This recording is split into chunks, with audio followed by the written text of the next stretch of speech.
Halo Sobat Pangan, perkenalkan aku Dea dari Koalisi Rakyat untuk Kedaulatan Pangan. Saat ini aku sedang berada di Desa Pendua, Kabupaten Lombok Utara.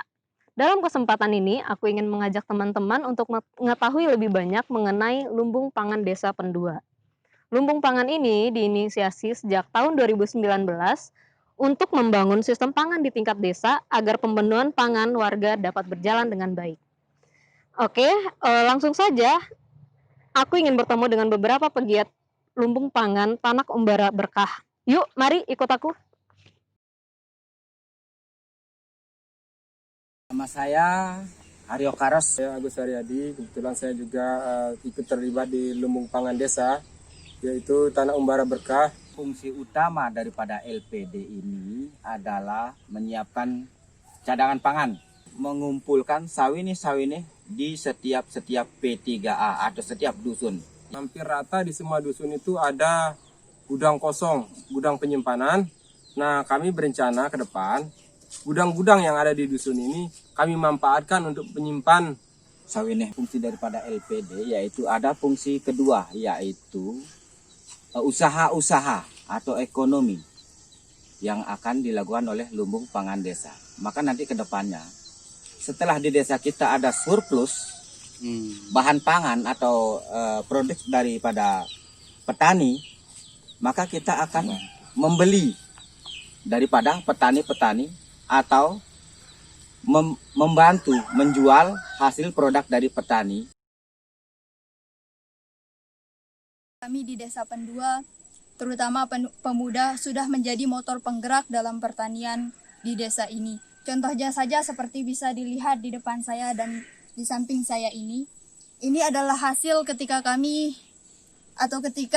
dilanda pandemi, kami karena tidak bisa keluar beraktivitas, kami di sini menanam hortikultura seperti bisa dilihat di sini. Motivasi awal saya ikut di dalam lumbung Desa Pendua, yaitu karena keinginan saya bagaimana caranya agar ketahanan pangan di Desa Pendua ini terus terjaga. Selain itu, menurut saya lumbung pangan ini adalah alat perjuangan untuk menuju Desa Pendua berdaulat pangan ke depannya.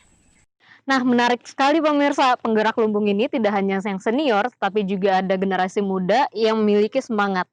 Nah, menariknya lagi, lumbung pangan ini tidak hanya sebagai penyimpan cadangan makanan, namun juga memiliki peran bisnis untuk mendekatkan petani sebagai produsen kepada konsumen. Nah, selanjutnya aku ingin ke Amak Nawidi sebagai sesepuh atau pemangku adat di desa ini. Yuk, kita langsung ke Amak Nawidi.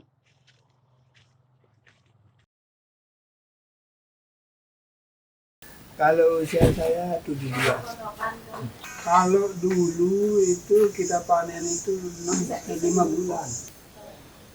Berarti nggak pernah sambi itu kosong? Nggak pernah kosong. 3 tahun itu belum tentu dia habis, Pak. Kalau di dalam, soalnya kan Sambi. Sekarang kita panen simpan di sana. Belum habis. Besok lagi panen kita simpan di sana. Kan enggak habis-habis itu di dalam sambi itu.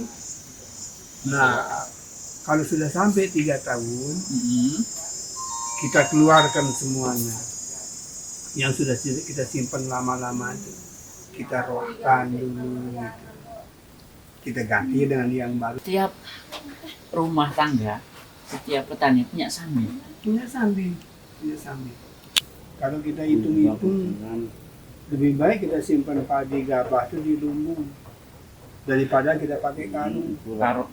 Pakai karung itu kan mana tikusnya macam kan, begitu berapapun dapat disimpan untuk persiapan besok untuk makan lagi.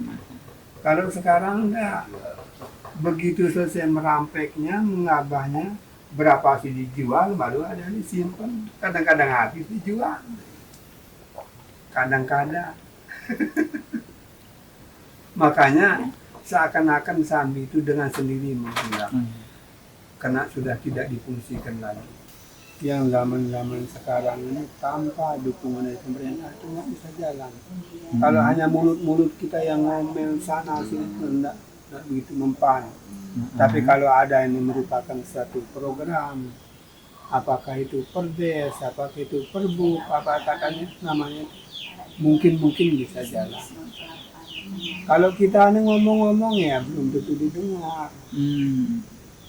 Kalau dengan adanya perdes, misalnya adanya perbuk, insya Allah bisa kita jalankan. Wah, berwibawa sekali ya Amak Nawidi. Salam hormat Amak. Nah, teman-teman, jadi memang dari dulu masyarakat di sini sesungguhnya telah memiliki kearifan menata sistem pangannya melalui sambi.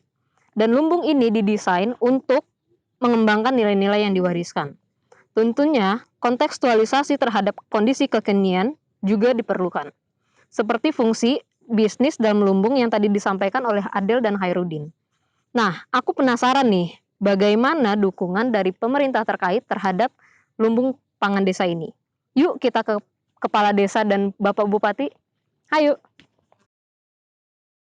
Lumbung pangan desa memiliki peran yang krusial dan sangat penting kita rasakan keberadaannya di desa sebagai upaya untuk mengatasi terjadinya kerawanan pangan bagi masyarakat di desa. Apalagi melihat beberapa pengalaman dalam beberapa tahun belakangan ini sering terjadi keadaan-keadaan darurat yang mengakibatkan terjadinya krisis pangan bagi masyarakat. Oleh karena itu lumbung pangan sangat penting kami rasakan keberadaannya di desa. Di samping memberikan jaminan ketersediaan pangan bagi masyarakat, itu juga dapat menjadi menjalankan fungsi ekonomi melalui misalkan membeli hasil panen masyarakat untuk menjaga kestabilan harga pangan misalkan. Untuk memberikan jaminan terhadap keberadaan lumbung pangan di desa adalah dengan membentuk peraturan desa. Yang di dalam peraturan desa itu mengatur bahwa pemerintah desa nanti akan memberikan dukungan dalam bentuk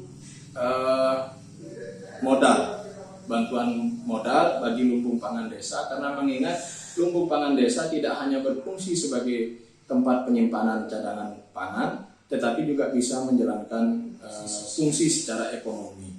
Sangat meyakini dan optimis bahwa keberadaan lumbung pangan desa ini bisa mengatasi persoalan-persoalan yang menyangkut tentang pangan di desa. Ya, jadi menurut saya yang penting kita lakukan adalah revitalisasi.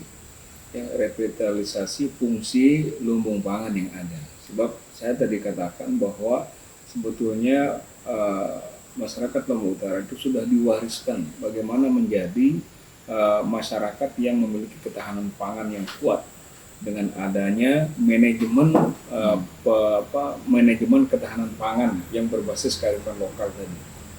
Itu sudah saya sampaikan tadi. Bagaimana ada tempat penyimpanan beras yang masyarakat itu sudah secara disiplin ya, kalau dia sehari-hari bisa mengambil di mana, kalau untuk kegiatan sesaat itu bisa mengambil di mana, kalau mereka mengadakan hajatan ngambil di mana, bahkan di musim paceklik pun harus ngambil di mana, itu sudah dilakukan secara disiplin dalam masyarakat kita ya.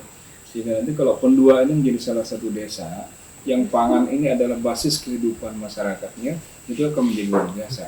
Di sana tidak hanya masyarakat yang menggunakan pangan itu sendiri, tapi orang-orang atau masyarakat kita di Berpendua bisa menjadi pengusaha pangan umpamanya, sehingga dari desa kecil Lombok Utara ini bisa melahirkan kebijakan-kebijakan yang bisa diikuti oleh desa-desa lain, bahkan diikuti oleh kabupaten kalau memang itu ide yang bagus.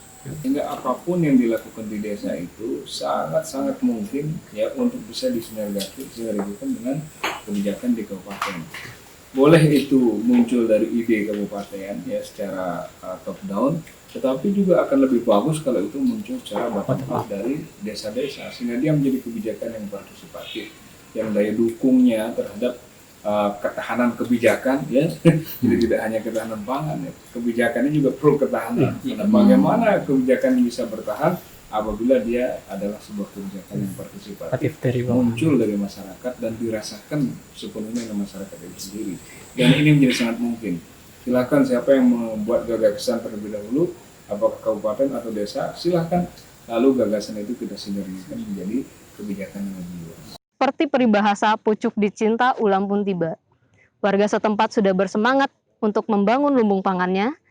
Pemerintah terkait juga bersemangat dalam mendukung mereka. Ini bentuk kolaborasi yang apik antar pihak. Nah, dari laporan ini, desa sudah memulai membangun sistem pangan secara partisipatif.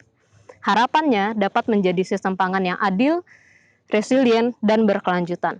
Kalau di desa sudah melakukan hal demikian, kira-kira apa ya yang perlu dilakukan oleh pemerintah dalam konteks sistem pangan Indonesia? Nanti akan kita bahas bersama-sama. Demikian laporan saya dari Desa Pendua, Lombok Utara.